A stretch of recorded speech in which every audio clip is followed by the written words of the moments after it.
Refrigerator തന്നെ ഒരു നിശ്ചിത ടെമ്പറേച്ചർ ലോവർ ഫ്രീസിംഗ് പോയിന്റിന്റെ താഴെ കീപ്പ് ചെയ്യുന്ന സാധനങ്ങളുണ്ട്, ഫ്രീസിംഗ് പോയിന്റിന് കുറച്ച് മേലെ കീപ്പ് ചെയ്യുന്ന സാധനങ്ങളുണ്ട്. ഓക്കെ, നമ്മൾ ഫ്രൂട്ട്സും വെജിറ്റബിൾസും ഒക്കെ ആണെങ്കിൽ നമ്മൾ ഫ്രീസറിലല്ലല്ലോ, ഫ്രീസിംഗ് പോയിന്റിലല്ല കീപ്പ് ചെയ്യുന്നത്. നമ്മൾ സാധാ റെഫ്രിജറേറ്ററിന്റെ ഫ്രീസർ അല്ലാത്ത അറിയിലാണ് കീപ്പ് ചെയ്യുക. അപ്പോൾ just above the freezing point ആണ് നമ്മൾ ഫ്രൂട്ട്സും വെജിറ്റബിൾസും പ്രിസർവേഷന് വേണ്ടി കീപ്പ് ചെയ്യുക. മീറ്റും ഫിഷും ഒക്കെ ആണെങ്കിൽ നമ്മൾ ഫ്രീസിംഗ് പോയിന്റിലാണ് കീപ്പ് ചെയ്യുന്നത്. ഓക്കെ, അതേപോലെ next method is dehydration or drying. നമ്മൾ ഉണക്കിയെടുക്കുക, സാധനങ്ങൾ പ്രിസർവ് ചെയ്യാൻ വേണ്ടി ഉണക്കിയെടുക്കാറുണ്ട്. മത്സ്യം, ഈ ഉണക്ക മത്സ്യമൊക്കെ കണ്ടില്ല. അപ്പോൾ ഡീഹൈഡ്രേഷൻ എന്ന് പറയുന്ന അതിലുള്ള വാട്ടർ കണ്ടന്റിനെ മൊത്തം നമ്മൾ അങ്ങോട്ട് ഡീഹൈഡ്രേറ്റ് ഉണക്കി അങ്ങ് എടുക്കുക, ഒഴിവാക്കി എടുക്കുക വാട്ടർ കണ്ടന്റ്. അപ്പോൾ നമുക്ക് അതിലുള്ള മൈക്രോ ഓർഗാനിസത്തിന് ഗ്രോ ചെയ്യാനുള്ള അല്ലെങ്കിൽ മൾട്ടിപ്ലൈ ചെയ്യാനുള്ള സാഹചര്യം ഒഴിവാകും. ഈ വാട്ടർ കണ്ടന്റ് ഉണ്ടെങ്കിൽ ഈ മൈക്രോ ഓർഗാനിസത്തിന് സർവൈവ് ചെയ്യാൻ പറ്റും. ഇപ്പോൾ ഡ്രൈയിങ്ങിലൂടെ അതിനുള്ള സാഹചര്യം നമ്മൾ ഒഴിവാക്കി കൊടുക്കുന്നു. അപ്പോൾ ഈ ഡീഹൈഡ്രേഷൻ അല്ലെങ്കിൽ ഡ്രൈയിങ് ഒരു home made house hold preservative മെത്തേഡാണ്. പിന്നെ വരുന്നത് സ്മോക്കിംഗ് ആണ്.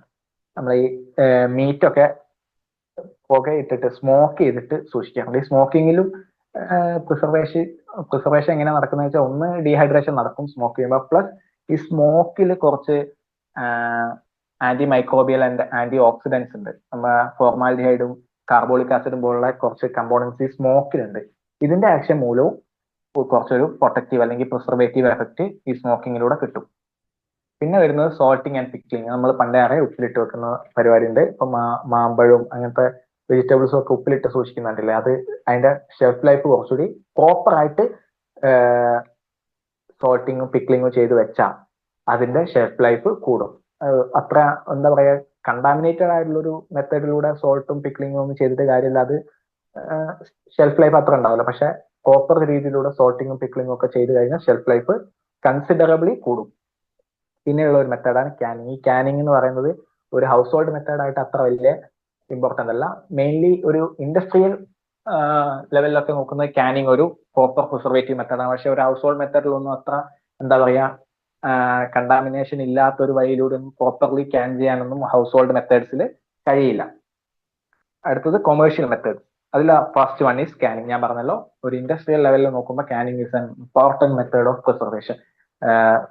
ഫുഡ് പാക്ക് ചെയ്യുന്നതിന് മുമ്പേ ഫുഡിനെ ഒന്ന് സ്റ്റെറിലൈസ് ചെയ്യും, പാക്ക് ചെയ്യാൻ പോകുന്ന ക്യാനിനെ ഒന്ന് സ്റ്റെറിലൈസ് ചെയ്യും, എന്നിട്ട് ഈ പാക്ക് ചെയ്ത് വെക്കും. വേണമെങ്കിൽ പാക്കേജിങ്ങിന് ശേഷം സ്റ്റെറിലൈസ് ചെയ്യാനുള്ള പരിപാടി ഉണ്ട്. കാരണം ഈ ഇൻഫ്രാറെഡ് റേഡിയേഷൻസ് ഒക്കെ വെച്ചിട്ട് പാക്കേജിങ്ങിന് ശേഷം വേണമെങ്കിൽ ഒന്ന് സ്റ്റെറിലൈസ് ചെയ്യാം. കാരണം അങ്ങനെ സ്റ്റെറിലൈസ് ചെയ്ത് കഴിഞ്ഞാൽ പിന്നെ ആ ക്യാൻ ഓപ്പൺ ചെയ്യുന്ന വരെ അതിന് എക്സ്റ്റേണൽ അറ്റ്മോസ്ഫിയറോ കണ്ടാമിനൻസോ ആയിട്ട് ഒരു കോണ്ടാക്റ്റും വരുന്നില്ല. അതുകൊണ്ട് ഫുഡ് കൂടുതൽ കാലം നിലനിൽക്കും. പിന്നെ വരുന്നത് ഫ്രീസിങ് ആണ്. നമ്മുടെ ഇപ്പൊ നേരത്തെ വീട്ടിലൊക്കെ ഫ്രീസ് ചെയ്യുമ്പോൾ തന്നെ -നെഗറ്റീവ് ടെമ്പറേച്ചറിൽ ഫ്രീസ് ചെയ്ത് മീറ്റ്, ഫിഷ് എന്നുള്ള സാധനങ്ങളൊക്കെ സൂക്ഷിക്കാം. അങ്ങനെ ഇൻഡസ്ട്രിയൽ ലെവലിൽ ചെയ്യാറുണ്ട്, അതിന്റെ ഷെൽഫ് ലൈഫ് കൂട്ടാൻ വേണ്ടിയിട്ട്. പിന്നീടുള്ള മെത്തേഡ് കുറെ കെമിക്കൽസ് ആഡ് ചെയ്യാറുണ്ട്. അപ്പോൾ നമ്മളിപ്പോ പാക്കേജിങ്ങിൽ വാങ്ങുന്ന ഏതൊരു ഭക്ഷണം എടുത്തു കഴിഞ്ഞാലും അതിലുണ്ടാവും ആഡഡ് പ്രിസർവേറ്റീവ്സ് എന്ന് പറഞ്ഞിട്ട് മെയിൻ ആയിട്ട് കാണുന്ന ഒരു സാധനമാണ് ബെൻസോയിക് ആസിഡ് അല്ലെങ്കിൽ സോഡിയം ബെൻസോയിറ്റോ. ഇത്തരം കെമിക്കൽസും ഫുഡിന്റെ പ്രിസർവേഷന് വേണ്ടിയിട്ട് ആഡ് ചെയ്യും. നമ്മളിപ്പോ പാക്കറ്റ് ആയിട്ട് വാങ്ങുന്ന പല ഈ കേക്ക്സ് കാര്യങ്ങൾ, അതിലൊക്കെ ഇതിന്റെ ഷെൽഫ് ലൈഫ് കൂട്ടാൻ വേണ്ടിയിട്ട് ഒരു നിശ്ചിത അളവിൽ സോഡിയം ബെൻസോയിറ്റ് അല്ലെങ്കിൽ ബെൻസോയിക് ആസിഡ് ആഡ് ചെയ്യുന്നുണ്ട്. പക്ഷെ ഈ സോഡിയം ബെൻസോയിറ്റും ബെൻസോയിക് ആസിഡും ഒന്നും നമ്മുടെ ഹെൽത്തിന് അത്ര ഗുണം ചെയ്യുന്ന സാധനമൊന്നുമല്ല. അതുകൊണ്ട് ഇതിന്റെ അഡീഷന്റെ അളവ്, എത്രത്തോളം അളവിൽ ഇത് ആഡ് ചെയ്യാം എന്നുള്ളത് നിയമപരമായിട്ട് കൺട്രോൾ ചെയ്യപ്പെട്ടിട്ടുണ്ട്. ഓക്കെ, പിന്നെ ഞാൻ പറഞ്ഞ പോലെ നെക്സ്റ്റ് പ്രിസർവേറ്റീവ് മെത്തേഡാണ് ഇറേഡിയേഷൻ. മൈക്രോവേവ് റേഡിയേഷൻസ് പാസ് ചെയ്തിട്ട് മൈക്രോ ഓർഗാനിസത്തിനൊക്കെ നശിപ്പിക്കുന്ന പരിപാടി. ഇതിപ്പോ വേണമെങ്കിൽ ഞാൻ പറഞ്ഞ പോലെ തന്നെ ഫുഡിനെ ചെയ്യാം. ഫുഡ് പാക്ക് ചെയ്തതിനു ശേഷം ഈ പാക്കേജിങ്ങിന് ഉള്ളിൽ കൂടെ കടത്തി വിട്ടാലും ഇതേപോലെ സ്റ്റെറിലൈസേഷൻ നടക്കും. ഇനി ഫുഡ് അഡൾട്രേഷൻ. ഈ വേർഡ്, ഈ ഫുഡ് അഡൾട്രേഷൻ ഒരു ഇമ്പോർട്ടന്റ് സംഭവമാണ്, നമ്മൾ കുറച്ചുകൂടി ഡീപ്പായിട്ട് മനസ്സിലാക്കണം. ഈ ഫുഡ് അഡൾട്രേഷൻ എന്ന് വെച്ച് കഴിഞ്ഞാൽ ഏതോ നമുക്ക് ലാഭത്തിന് വേണ്ടിയിട്ടോ അല്ലെങ്കിൽ ഈ ഒരു ഫുഡിന്റെ അളവ് കൂട്ടാൻ വേണ്ടിയിട്ടോ അല്ലെങ്കിൽ അതിന്റെ ഒരു ക്വാളിറ്റിയിലുള്ള കുറവ് കൺസീൽ ചെയ്യാൻ വേണ്ടിയിട്ടോ നമ്മൾ ചെയ്യുന്ന കാര്യങ്ങളാണ് ഈ അഡൾട്രേഷനിൽ പെടുന്നത്. ഒന്ന്, നമുക്ക് കൂടുതൽ പൈസ ലാഭം കിട്ടണം. രണ്ട്, ഞാൻ കൊടുക്കാൻ പോകുന്ന ഫുഡ് കുറച്ച് മോശമാണ്, അതിലേക്ക് വേറെ എന്തെങ്കിലുമൊക്കെ മിക്സ് ചെയ്തിട്ട് കുറച്ചുകൂടി അതിന്റെ അപ്പിയറൻസ് ഒക്കെ നന്നാക്കി കൊടുക്കുക. അല്ലെങ്കിൽ ഈ പറയുന്ന പോലെ ക്വാളിറ്റി ഉള്ള സാധനത്തിന്റെ കൂടെ കുറച്ച് ക്വാളിറ്റി ഇല്ലാത്ത സാധനം കൂടി മിക്സ് ആക്കിയിട്ട് ആരും അറിയാത്ത പോലെ കൊടുക്കും. ഇതൊക്കെ ഈ അഡൾട്രേഷനിൽ പെടുന്ന പരിപാടിയാണ്. അപ്പോൾ നോക്കാം. Adulteration of food consist of practices like mixing, substitutions, abstraction, concealing of the quality, putting up decomposed food for sale, misbranding or giving false labels and addition of poison. ഇതെല്ലാം ഈ അഡൾട്രേഷനിൽ പെടുന്ന. ഒന്ന് മിക്സിങ്, ഇപ്പൊ പാലിലേക്ക് വെള്ളം ചേർക്കുക, അളവ് കൂടുതൽ കിട്ടി, ലാഭം കൂടുതൽ കിട്ടി, ഓക്കെ അല്ലെ, അത് അഡൾട്രേഷൻ ആണ്. സബ്സ്റ്റിറ്റ്യൂഷൻ, ഇപ്പോ ആഡ് ചെയ്യേണ്ട ഒരു കമ്പോണന്റിന് പകരം വേറെ എന്തെങ്കിലും ആണ് ആഡ് ചെയ്യുന്നത്. ഇപ്പോ ഞാനൊരു സാധനത്തിലേക്ക് ഇപ്പോ കോക്കനട്ട് ഓയിൽ ആഡ് ചെയ്യേണ്ട സാധനമാണ്, കോക്കനട്ട് ഓയിലിന് വിലയാണ്, അപ്പൊ ഞാൻ പാം ഓയിൽ മെല്ലെ കയറ്റി വിട്ട്, അത് സബ്സ്റ്റിറ്റ്യൂഷൻ ആണ്. കോക്കനട്ട് ഓയിലിന് പകരം പാം ഓയിലാണ് ഞാൻ ആഡ് ചെയ്യുന്നത്, അത് സബ്സ്റ്റിറ്റ്യൂഷൻ ആണ്. അതേപോലെ അബ്സ്ട്രാക്ഷൻ, കൊടുക്കേണ്ട സാധനത്തിൽ നിന്ന് എന്തെങ്കിലും അങ്ങ് വലിച്ചാൽ, അപ്പോ ഹോൾ മിൽക്ക് എന്ന് വെച്ചാൽ ഫാറ്റ് കണ്ടന്റ് അടങ്ങിയ മിൽക്കും, സ്കിംഡ് മിൽക്ക് എന്ന് വെച്ചാൽ ഫാറ്റ് ഇല്ലാത്ത മിൽക്കുമാണ്, ഫാറ്റ് കണ്ടന്റ് റിമൂവ് ചെയ്ത മിൽക്ക്. അപ്പോൾ അഡൾട്രേഷൻ ഞാൻ ഇതിൽ നിന്ന് അബ്സ്ട്രാക്ട് ചെയ്തു, ഫാറ്റിന് അബ്സ്ട്രാക്ട് ചെയ്തിട്ട് അത് ഹോൾ മിൽക്ക് ആണ് പറഞ്ഞ് കൊടുക്കാൻ പാടില്ല, കാരണം അതിലെ ഫാറ്റ് ഞാൻ അബ്സ്ട്രാക്ട് ചെയ്തെടുത്തു, പിന്നെ അത് സ്കിംഡ് മിൽക്കാണ്, അത് അഡൾട്രേഷൻ ആണ്. പിന്നെ അതിന്റെ ക്വാളിറ്റി കൺസിൽ ചെയ്യുക, അപ്പൊ കേടായ ഒരു സാധനം നല്ലതാണെന്ന് പറഞ്ഞിട്ട് വിൽക്കാൻ ശ്രമിക്കുന്നത് തെറ്റാണ്, അതൊക്കെ ഈ അഡൾട്രേഷനിൽ പെടുന്നതാണ്. അതേപോലെ ഫോൾസ് ലേബൽസ് ഒട്ടിക്കുക, ഇതിൽ ഞാൻ ആഡ് ചെയ്ത കമ്പോണൻസിന്റെ അളവ് മാറ്റി കാണിക്കും. ഇപ്പൊ ഞാൻ സോഡിയം ബെൻസോയേറ്റ് ഇത്ര അളവിൽ ആഡ് ചെയ്തിട്ടുണ്ട്, പക്ഷെ അത്ര അളവ് അലൗഡ് അല്ല, അപ്പൊ ഞാൻ ആ ലേബലിൽ മാത്രം അതിന്റെ അളവ് കുറച്ച് കാണിക്കുന്നു. അല്ലെങ്കിൽ ഇതിൽ സാച്ചുറേറ്റഡ് ഫാറ്റ് ഇത്ര ഗ്രാം ഉണ്ട്, അപ്പൊ അത്ര കണ്ട ആൾക്കാർ വാങ്ങൂല, കാരണം സാച്ചുറേറ്റഡ് ഫാറ്റ് വൃത്തികെട്ട ഫാറ്റ് ആണെന്നാണല്ലോ പറയുന്നത്, അപ്പൊ ഞാൻ അത് കുറച്ച് കാണിക്കുന്നു. അപ്പൊ ഫോൾസ് ലേബലിംഗ് ആണ് ചെയ്യുന്നത്, ഇതൊക്കെ അഡൾട്രേഷനിൽ പെടുന്നതാണ്. ഈ അഡൾട്രേഷനിൽ തന്നെ ചിലത് നമ്മുടെ ആരോഗ്യത്തിന് ഹാനികരമാണ്. ഇപ്പോൾ അതിൽ പറയുകയാണെങ്കിൽ ഇത് എക്സാമ്പിൾ ഞാൻ കൊടുത്തിട്ടുണ്ട്, മസ്റ്റാർഡ് ഓയിലിലേക്ക് ആർജിമോൺ ഓയിൽ മിക്സ് ചെയ്യുന്ന പരിപാടി. അങ്ങനെ മിക്സ് ചെയ്ത് അത് നമ്മുടെ എപ്പിഡമിക് ഡ്രോപ്സി എന്ന് പറഞ്ഞൊരു ഡിസീസ് കണ്ടീഷന് റിസൾട്ട് ചെയ്യും. ചിലതിന് എന്താ പറയാ, ഒരു എക്കണോമിക് സിഗ്നിഫിക്കൻസേ ഉള്ളൂ, ഹെൽത്തിൽ ബാധിക്കില്ല. അപ്പോൾ പാലിൽ വെള്ളം ചേർക്കുന്നത് അയാൾക്ക് ലാഭം ഉണ്ടാക്കാനാണ്, പക്ഷെ ആ നല്ല വെള്ളമാണ് ചേർക്കുന്നതെങ്കിൽ നമ്മുടെ ഹെൽത്തിന് വലിയ ഇമ്പാക്ട് ഒന്നും ഉണ്ടാകുന്നില്ല, പക്ഷെ എക്കണോമിക്കലി നമുക്ക് നഷ്ടവും ഈ ചേർക്കുന്ന ആൾക്ക് ലാഭം ഉണ്ടായി കൊടുക്കുന്നു. പക്ഷെ ഇതേപോലെ പാലിൽ വെള്ളം ചേർക്കുന്ന പരിപാടി ഹെൽത്ത് ഇമ്പാക്ട് ഉണ്ടാക്കും, കാരണം എന്താ പറയാ, ഇമ്പ്യൂർ ആയിട്ടുള്ള വെള്ളം ഏതെങ്കിലും എവിടെന്നെങ്കിലും എടുത്ത് ഒഴിച്ച്, മറ്റേ ഹെപ്പറ്റൈറ്റിസ് എന്റെ സോഴ്സ് ഒക്കെ ആയിട്ടുള്ള വെള്ളം എടുത്ത് ഒഴിച്ച് കഴിഞ്ഞാൽ ഇതും ഹെൽത്ത് ഇമ്പാക്ട് ഉണ്ടാക്കുകയും ചെയ്യും. ഓക്കെ, പിന്നെ ഈ അഡൾട്രേഷന് കുറച്ച് എക്സാമ്പിൾ ആണ് കൊടുത്തത്. പാലിലേക്ക് കഞ്ഞിവെള്ളം പോലെ സ്റ്റാർച്ച് പോലുള്ള സാധനം വെച്ച് അതിന്റെ കൊഴുപ്പ് കൂട്ടുന്ന പരിപാടി, ഗീയിലേക്ക് ഡാൽഡ ഇട്ടിട്ട് മിക്സ് ആക്കുന്ന പരിപാടി, അരിയിൽ ഒക്കെ കല്ലിന്റെ പൊടി ചേർത്ത് അതിന്റെ വെയിറ്റ് കൂട്ടുന്ന പരിപാടി, ഇതൊക്കെ ഈ അഡൾട്രേഷനിൽ പെടുന്നതാണ്. ഈ അഡൾട്രേഷനെതിരെ നമ്മുടെ സർക്കാർ പാസ്സാക്കിയ നിയമമാണ് prevention of food adulteration act, PFA act എന്ന് പറയുന്നത്. ഇത് നമ്മുടെ കൺസ്യൂമേഴ്സിന്റെ റൈറ്റ്സ് പ്രൊട്ടക്ട് ചെയ്യാനും ഹെൽത്തി ഫുഡ് നമ്മളിലേക്ക് എത്തിക്കാനും വേണ്ടിയിട്ട് കൊണ്ടുവന്ന നിയമമാണ്. Next, food additives. ഈ വേർഡ്സ് നോക്കണം. ഫുഡ് അഡൾട്രേഷൻ ഒരു സെക്ഷൻ കഴിഞ്ഞു, ഇനി ഫുഡ് അഡിറ്റീവ്സ് ആണ്, അങ്ങോട്ടും ഇങ്ങോട്ടും മാറിപ്പോയത്. ഈ ഫുഡ് അഡിറ്റീവ്സ് എന്ന് പറയുകയാണെങ്കിൽ non nutritious substances which are added intentionally to food, generally in small quantities to improve its appearance, flavor, texture, storage properties, etc. നമ്മൾ അറിഞ്ഞുകൊണ്ട് ആഡ് ചെയ്യാണ് ചെറിയ അളവിൽ, അതാണ് ഈ ഫുഡ് അഡിറ്റീവ്സ്. അതിന് ന്യൂട്രീഷ്യസ് വാല്യൂ ഒന്നുമില്ല. അപ്പോൾ ഒരു ന്യൂട്രീഷ്യസ് വാല്യൂ അല്ലെങ്കിൽ ന്യൂട്രീഷ്യസ് സിഗ്നിഫിക്കൻസ് ഒന്നുമില്ല, നമ്മൾ ആഡ് ചെയ്യുന്നത് നമ്മൾ അറിഞ്ഞുകൊണ്ട് ആഡ് ചെയ്യാണ്. എന്തിനു വേണ്ടിയിട്ട്? ഒന്നുകിൽ അതിന്റെ ടേസ്റ്റിൽ ഇമ്പ്രൂവ്മെന്റ് ഉണ്ടാക്കാൻ, അല്ലെങ്കിൽ അതിന്റെ ടെക്സ്ചറിൽ ഇമ്പ്രൂവ്മെന്റ് ഉണ്ടാക്കാൻ, അല്ലെങ്കിൽ അതിന്റെ ഷെൽഫ് ലൈഫിൽ ഇമ്പ്രൂവ്മെന്റ് ഉണ്ടാക്കാം. ഇതിനൊക്കെ വേണ്ടി നമ്മൾ അറിഞ്ഞുകൊണ്ട് ചെറിയ അളവിൽ ആഡ് ചെയ്യുന്ന സാധനങ്ങളാണ് ഈ ഫുഡ് അഡിറ്റീവ്സ്. അതിന് എക്സാമ്പിൾ നോക്കാം. Saffron, turmeric, vanilla essence, saccharin, sorbic acid, citric acid, vinegar, ഇതൊക്കെയാണ് ഇതിന്റെ എക്സാമ്പിൾ. നമ്മളിപ്പോ നോക്കുന്ന പ്രോസസ്ഡ് ഫുഡിലും ഒട്ടുമിക്ക സാധനത്തിലും ഇതിൽ ഏതെങ്കിലും ഒക്കെ അഡിറ്റീവ്സ്. സാക്കറിൻ എന്തിനാണ്? മധുരത്തിന് വേണ്ടി ആഡ് ചെയ്യുന്നു. ഈ സാഫ്രോൺ അതിന്റെ ഫ്ലേവറിനും കളറിനും ഒക്കെ ആഡ് ചെയ്യുന്ന സാധനം. ഈ കുങ്കുമപ്പൂ എന്ന് പറയുന്ന സാധനം അല്ലേ. ടെർമറിക് ഇതേപോലെ ആന്റി ഇൻഫെക്റ്റീവ് പ്രോപ്പർട്ടീസ് ഉണ്ട്, ആന്റി ഓക്സിഡന്റ് ആണ്, അങ്ങനത്തെ പ്രോപ്പർട്ടീസ് ഉണ്ട്, plus colouring and flavouring agent ആണ്.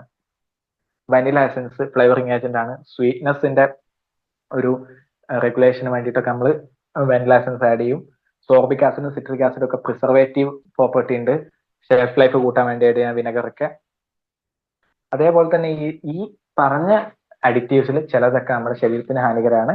അതുകൊണ്ട് ഇതിന്റെ അഡീഷൻ എത്ര അളവിൽ ആഡ് ചെയ്യാന്നുള്ളത് നമ്മൾ ഈ പറയുന്ന പോലെ PFA ആക്ടും ഫുഡ് പ്രൊഡക്റ്റ് ഓർഡറും എന്ന് പറഞ്ഞ കുറെ നിയമങ്ങൾ മൂലം കൺട്രോൾ ചെയ്തിട്ടുണ്ട്. ഇത്തരം നിയമങ്ങൾ വെച്ചിട്ട് കൺട്രോൾ ചെയ്ത് ഇത്ര ആഡ് ചെയ്യാൻ പാടുള്ളൂ, മാക്സിമം ലിമിറ്റ് ആഡ് ചെയ്യാൻ പറ്റുന്ന ഇത്രയാണെന്നുള്ളത് കൺട്രോൾ ചെയ്തിട്ടുണ്ട്. നെക്സ്റ്റ് വന്നിട്ട് ബാലൻസ്ഡ് ഡയറ്റ് എന്നുള്ള കൺസെപ്റ്റ് ആണ്. ഡയറ്റ് എന്ന് വെച്ചാൽ നമ്മൾ കഴിക്കുന്ന ആഹാരം. ഞാൻ കഴിക്കുന്ന ആഹാരമാണ് എന്റെ ഡയറ്റ്. ഇപ്പൊ ഞാൻ ഇത്ര കാർബോഹൈഡ്രേറ്റ് കഴിക്കുന്നുണ്ട്, ഇത്ര പ്രോട്ടീൻസ് ഡെയിലി കഴിക്കുന്നുണ്ട്, ഇത് എന്റെ ഡയറ്റിൻ്റെതാണ്. അപ്പൊ ഞാൻ കഴിക്കുന്ന ആഹാരത്തിനാണ് എന്റെ ഡയറ്റ് എന്ന് പറയുന്നത്. ഒരു ബാലൻസ്ഡ് ഡയറ്റ് എന്താണെന്ന് നോക്കാം. A balanced diet is defined as one which contains A variety of foods in such quantities and proportion that the need for energy, amino acid, vitamin, minerals and fat, carbohydrate and other nutrients is adequately met for maintaining health, vitality, general well-being, and also make a small provision for extra nutrients to withstand short duration of leanness. ഇത്രയും വലിയ sentence കേട്ടിട്ട് പേടിക്കേണ്ട, simple സാധനമാണ്. എന്റെ ശരീരത്തിന് ആവശ്യമായ അളവിലുള്ള carbohydrate, protein, vitamin, മിനറൽസും ബാക്കിയുള്ള ന്യൂട്രിയൻസും എല്ലാം ആവശ്യമായ അളവിലും ഒരു ഇത്തിരി എക്സ്ട്രായും കൂടി വെക്കണം. കാരണം ഒരു 2 ദിവസം എനിക്ക് ഇതൊന്നും കിട്ടിയില്ലെങ്കിലും എന്റെ ശരീരം പിടിച്ചു നിൽക്കാനുള്ള രീതിക്ക് വേണ്ടിയിട്ട് കുറച്ചധികം കൂടി സപ്ലൈ ചെയ്യുന്ന ഒരു ഡയറ്റ് നമുക്ക് ബാലൻസ് ഡയറ്റ് എന്ന് പറയാം. എന്റെ ശരീരത്തിന് ആവശ്യമായ എല്ലാ ന്യൂട്രിയൻസും ആവശ്യമായ അളവിലും കുറച്ച് കാലത്തേക്കുള്ള ഒരു ലീനസ് അല്ലെങ്കിൽ അൺഅവൈലബിലിറ്റിയിൽ പിടിച്ചു നിൽക്കാൻ വേണ്ടിയിട്ട് ഒരു കുറച്ച് എക്സ്ട്രായും കൂടി സപ്ലൈ ചെയ്യാം. ആവശ്യമുള്ളതും ഒരു ഇത്തിരി എക്സ്ട്രായും. അതാണ് ഈ ബാലൻസ്ഡ് ഡയറ്റ് എന്ന് പറയുന്നത്. വലിയ സെന്റൻസ് കണ്ടിട്ട് പേടിക്കേണ്ട, ഇതാണ് സിമ്പിൾ സാധനം. എന്റെ ശരീരത്തിന് ആവശ്യമായ എല്ലാ ന്യൂട്രിയൻസും ആവശ്യമുള്ള അളവ് പ്ലസ് ഒരു ഇത്തിരി എക്സ്ട്രാ സപ്ലൈ ചെയ്യുന്ന ഒരു ഡയറ്റിന് നമുക്ക് ബാലൻസ് ഡയറ്റ് എന്ന് പറയാം. ഓക്കെ, ഒരു ബാലൻസ് ഡയറ്റിൽ കമ്പോണൻസിൽ പറയുന്നുണ്ട്. ഒരു 10 ഫസ്റ്റ് വൺ വരുന്നത് daily requirement of protein should be met. നമ്മുടെ ശരീരത്തിന് ഡെയിലി ആവശ്യമായ പ്രോട്ടീൻ അതിലുണ്ടാകണം. അത് തന്നെ പറയുന്നത് 10 to 15% of daily energy intake ആണ്. നമ്മൾ സ്ഥിരം ഒരു ദിവസം എടുക്കുന്ന എനർജിയിൽ, മൊത്തം എനർജിയിൽ 10 to 15% ഈ പ്രോട്ടീൻ ആയിരിക്കണം. അതേപോലെ ഫാറ്റിന്റെ റിക്വയർമെന്റ് ആണ് പറയുന്നത്. നമ്മൾ എടുക്കുന്ന എനർജിയിൽ 15 to 30% ഫാറ്റ് ആയിരിക്കണം. ബാക്കി വരേണ്ട സാധനമായിരിക്കണം കാർബോഹൈഡ്രേറ്റ്. ഇങ്ങനെയാണോ നമ്മൾ ആരെങ്കിലും കഴിക്കാറുള്ളതെന്ന് ആലോചിച്ച് നോക്ക്. ഒരു പോലെ ചോറ് എടുത്തിട്ട് കുറച്ച് കറി എടുത്ത് ഒഴിച്ചാൽ ഇങ്ങനെ മീറ്റ് ചെയ്യില്ല. നമ്മൾ സാധാരണ ഒരു മലയാളിയുടെ ന്യൂട്രിറ്റീവ് വാല്യൂസ് ഒന്നും അത്ര ബോധേഡ് അല്ലാത്തൊരു മലയാളിയുടെ ഭക്ഷണക്രമം നോക്കുകയാണെങ്കിൽ 90% കാർബോഹൈഡ്രേറ്റും ബാക്കി 10% ചിലപ്പോൾ കുറച്ച് 5% എന്തുണ്ടാവും, ഫാറ്റും പ്രോട്ടീനും കൂടി ഉണ്ടാവും. സാധാരണ എങ്ങനെയാണ് കാണുന്നത്? നോർമലി പറയുകയാണെങ്കിൽ 10 to 15% എനർജി ഇൻടേക്കിന്റെ 10 to 15% പ്രോട്ടീനും 15 to 30% ഫാറ്റും ബാക്കി കാർബോഹൈഡ്രേറ്റും ആണെന്നാണ് ഒരു ബാലൻസ് ഡയറ്റ് ആണെങ്കിൽ. ഇനി നെക്സ്റ്റ് കുക്കിംഗ് എല്ലാവർക്കും അറിയാലോ. ഈ കുക്കിംഗ് എന്ന് പറയുന്ന ഒരു പോർഷൻ ഉണ്ട് നമ്മുടെ ടെക്സ്റ്റിൽ. അത് കുറച്ച് ഇമ്പോർട്ടന്റ് ആണ്. കുക്കിംഗ്, മെത്തേഡ്സ് ഓഫ് കുക്കിംഗ് ഒക്കെ ക്വസ്റ്റ്യൻസ് വരാൻ സാധ്യതയുള്ള ഭാഗമാണ്. അതൊക്കെ നിങ്ങൾക്ക് വായിച്ചാൽ മനസ്സിലാവുന്ന പോർഷൻസ് ആണ്. ഇനി കുക്കിങ്ങിന്റെ എഫക്ട്സ് എന്തൊക്കെയാണെന്ന് നോക്കാം. ഒന്ന്, ഒരു ഭക്ഷണം കുക്ക് ചെയ്യുമ്പോൾ അതിന്റെ ഡൈജസ്റ്റബിലിറ്റി കൂടും. കാരണം ശരീരത്തിന് അത് ഡൈജസ്റ്റ് ചെയ്യാനുള്ള കപ്പാസിറ്റി കൂട്ടും. ഇപ്പോൾ പച്ച ഇറച്ചിയാണോ ഇറച്ചിയാണോ കുറച്ചുകൂടി സോഫ്റ്റ് ആണെന്ന് നോക്കിയാൽ നമുക്കറിയാം. വേവിച്ച ഇറച്ചി കുറച്ചുകൂടി സോഫ്റ്റ് ആവും. ആ സാധനം നമ്മുടെ ആമാശയത്തിൽ എത്തുമ്പോൾ അതിന് കുറച്ചുകൂടി ഈസിയായിട്ട് ഡൈജസ്റ്റ് ചെയ്യാം. അപ്പൊ നോക്കുവാണെങ്കിൽ starch granules absorb water, swell and burst. ഈ പ്രോസസ്സിനെ നമ്മൾ ജെലാറ്റിനൈസേഷൻ എന്ന് പറയും. ഇപ്പോൾ അരി ചോറാകുന്നതിന് മുമ്പ് കുറച്ച് ഹാർഡാണ്, പക്ഷെ ചോറ് ഭയങ്കര സോഫ്റ്റ് ആണ്. അപ്പോൾ ഈ ജെലാറ്റിനൈസേഷൻ എന്ന് പറയുന്ന പ്രോസസ്സിലൂടെയാണ് ഈ സോഫ്റ്റ്നെസ് ഉണ്ടാകുന്നത്. അപ്പോൾ അരി ദഹിപ്പിക്കാനാണോ ചോറ് ദഹിപ്പിക്കാനാണോ എളുപ്പം എന്ന് വെച്ചാൽ ചോറാണ് ദഹിപ്പിക്കാൻ എളുപ്പം. ഈ അരി കുറച്ച് വെള്ളമൊക്കെ കുടിച്ച് വീർത്ത് പൊട്ടുകയും ചെയ്യും. പ്ലസ് അതിന്റെ വോളിയം കൂടി കൂടും. ഇപ്പൊ പറയും പോലെ ഒരു ഗ്ലാസ് അരി ഇട്ട ഒരു കലത്തിലേക്ക് ആ ഒരു ഗ്ലാസ് ചോറല്ലല്ലോ കിട്ടുക, കുറച്ച് വോളിയം കൂടുകയും ചെയ്യും. ഓക്കെ, അതേപോലെ കണക്റ്റീവ് ടിഷ്യൂസ് സോഫ്റ്റൻ. അപ്പോൾ കണക്റ്റീവ് ടിഷ്യൂ എന്ന് പറയുന്നത് നമ്മളെ ഫിഷ്, മീറ്റ്, ഇതൊക്കെ കണക്റ്റീവ് ടിഷ്യൂ ആണ്. നമ്മൾ പച്ച ഇറച്ചി എടുത്ത് ഇങ്ങനെ വലിച്ചു നോക്കുക, അതൊരു ഈസിലി അങ്ങനെ ഡിപ്പാർട്ട് ചെയ്ത് പോരുന്നത് തോന്നൂലല്ലോ. പക്ഷെ അത് വേവിച്ചതിന് ശേഷം നമുക്ക് ഇങ്ങനെ പൊളിച്ചെടുക്കാൻ പറ്റും, നാരുകളായിട്ട് കിട്ടും. അപ്പൊ കണക്റ്റീവ് ടിഷ്യൂ കുറച്ചുകൂടി സോഫ്റ്റ് ആവും കുക്ക് ചെയ്യുമ്പോൾ. പ്ലസ് കുക്കിങ്ങിന്റെ ഒരു അഡ്വാൻറ്റേജ് ആണ് destruction of micro organism and parasite. നമ്മൾ കുക്ക് ചെയ്യാൻ പോകുന്ന ആഹാരത്തിൽ എന്തെങ്കിലും മൈക്രോ ഓർഗാനിസം ഉണ്ടെങ്കിൽ അത് പ്രോപ്പർലി കുക്ക് ചെയ്യുകയാണെങ്കിൽ അത് നശിച്ചു പോകും. ഇല്ലെങ്കിൽ ആ പാത്തോജൻസ് നമ്മളെ ശരീരത്തിൽ കയറി എന്തെങ്കിലും അസുഖങ്ങൾ ഉണ്ടാക്കൂലേ, അതിന്റെ ഡിസ്ട്രക്ഷൻ ഉണ്ട്. Plus coagulation of protein and this coagulation help in digestion. Proteins ഒക്കെ കൊയാഗുലേറ്റ് ചെയ്യും, കട്ടി വെക്കും കൊയാഗുലേറ്റ് ചെയ്യാന്ന് വെച്ചാൽ. അതും ഇതിന്റെ ഡൈജഷൻ എളുപ്പം. കാരണം പച്ച മുട്ടയിലുള്ള ആൽബുമിൻ ഒന്ന് ബോയിൽ ചെയ്ത് നോക്കും, മുട്ട ബോയിൽ ചെയ്തതിനു ശേഷം അത് ഹാർഡൻ ചെയ്യുന്നില്ലേ, അതാണ് ഈ പ്രോട്ടീൻ കൊയാഗുലേഷൻ എന്ന് പറയുന്നത്. ഇതും ഡൈജഷനെ ഹെൽപ്പ് ചെയ്യും. പിന്നെ increase palatability of food undergo colour and texture change. നമ്മൾ കുക്ക് ചെയ്യുന്നതിന് മുമ്പുള്ള സാധനം കുക്ക് ചെയ്ത് കഴിഞ്ഞാൽ അതിന്റെ കളറിലും ടെക്സ്ചറിലും ഒക്കെ ചേഞ്ച് വരികയും ചെയ്യും. പാലറ്റബിലിറ്റി എന്ന് വെച്ചാൽ നമുക്കത് അതിന്റെ ആസ്വാദന ശേഷി അല്ലെങ്കിൽ ടേസ്റ്റ് ഇതിലൊക്കെ വരുന്ന വ്യത്യാസം വരികയും ചെയ്യും. കുക്ക് ചെയ്യാത്ത ഫുഡാണോ കുക്ക് ചെയ്ത ഫുഡാണോ കുറച്ചുകൂടി ഒരു ആസ്വാദികമായുള്ളതെന്ന് വെച്ചാൽ നമുക്ക് പറയാൻ പറ്റും കുക്ക് ചെയ്ത ഭക്ഷണമാണ് നല്ലത്. അതാണ് അതിന്റെ പാലറ്റബിലിറ്റി ചേഞ്ച് ചെയ്യുന്നതെന്ന് പറയുന്നത്.